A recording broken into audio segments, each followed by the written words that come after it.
Hi there, my name is Nathan and I have an offer to study physical natural sciences at Churchill College, Cambridge. I'm here today to talk to you about my personal Oxbridge journey. At first, I actually had no intention of applying to Oxbridge.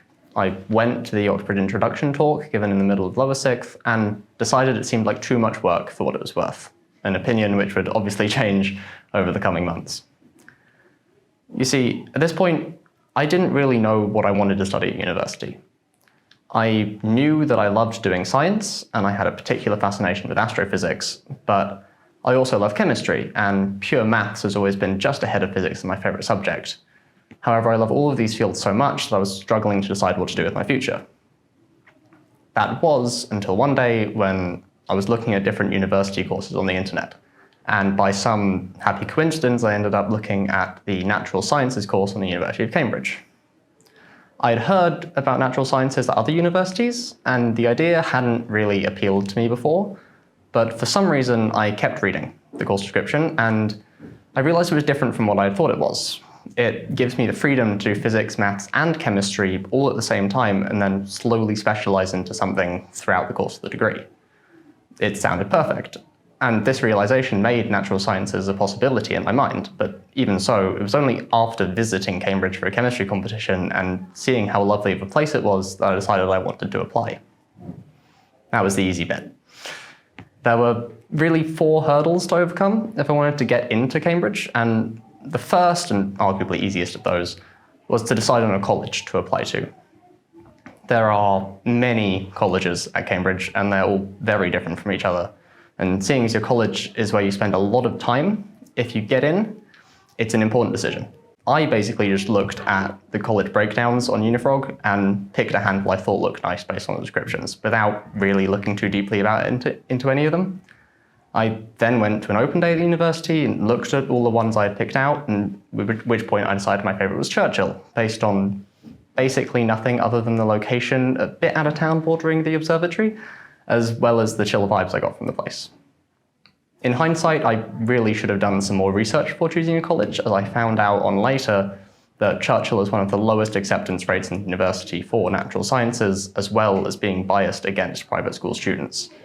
These are important factors as to whether you can get an offer, so I really should have looked into them.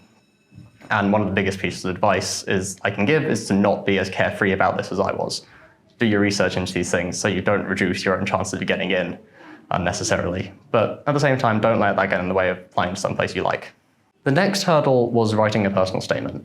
This is very important, as it's one of the main things the university will look at to decide whether to invite you to interview. So it needs to be very good. I don't like writing, and I don't consider myself to be good at it either.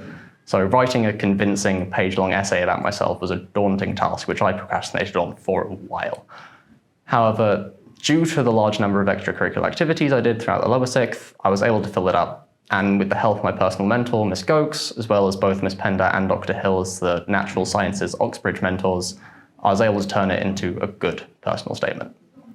Again, advice here is to use the people and resources the school provides to help you. I know I couldn't have done it without them. Next was the big one, the entrance exam. Lots of courses at Cambridge and Oxford require you to take an entrance exam to get in, and natural sciences is no exception, requiring you to take what's called the Natural Sciences Admissions Assessment, or NSAA for short. The exam isn't very long, and the questions themselves aren't incredibly difficult, but there are a lot of them and not much time. So the entire thing is under a significant amount of time pressure, which gets even worse when you're told it's non-calculator. Preparation for the NSAA was difficult, mostly because the specification was only revised a few years ago, so there were only 3 past papers available to work with. I don't have much to say really about this. You should treat it like any other exam you need to study for, but note that the time pressure is really bad and you need to practice under similar conditions, which I know I didn't really do, but really should have, as it would have made the entire process a lot less stressful and a lot easier if I was more used to the pressure I'd be dealing with. So now, having applied to a college, written a personal statement, taken the exam, I've had to wait to see if I was invited to the final hurdle, the interview. This is by far the most nerve-wracking part of the process, but you need to prepare as though you're going to get an interview and prepare for it. Now, this is easier said than done, as every college will interview differently, and interviews will vary in style for every course, so it's difficult to know what you really need to do. The school provided a lot of interview preparation materials and resources, including mock interviews with OE Oxbridge students. However, for me, these weren't really that realistic. My actual interview was nothing like my mocks. Instead of talking about myself, my personal statement, and the subject to show what sort of person I am, my interview was a lot more like a maths test. I joined the call and the interviewers just gave me a handful of maths questions to work through.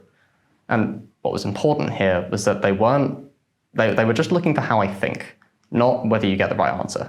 They want to see how you solve a problem, how you tackle it, how you can take on new information to change your approach. They want to see your problem-solving process. They want to see whether you can take on new information to change your approach if you're going down the wrong path. Due to the nature of the interview and the nice interviewers, I would even have considered it to actually be an enjoyable experience. And even though the mocks arranged by the school were unrealistic for my interview, at some colleges that wouldn't have been the case, as some do 2 or more interviews of different styles. But it also gets used to sitting down and talking with people you never met, which is a necessary skill and one I know I'm not very good at.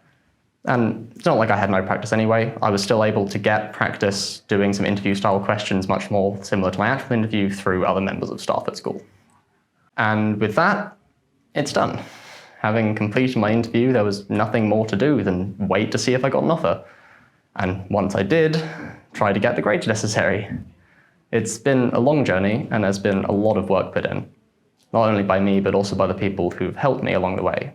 And unlike at the start, I truly believe it is worth the effort, because even if I don't get in, the journey itself was fun, and it'll be good practice for later endeavors in life. I'm sure about it.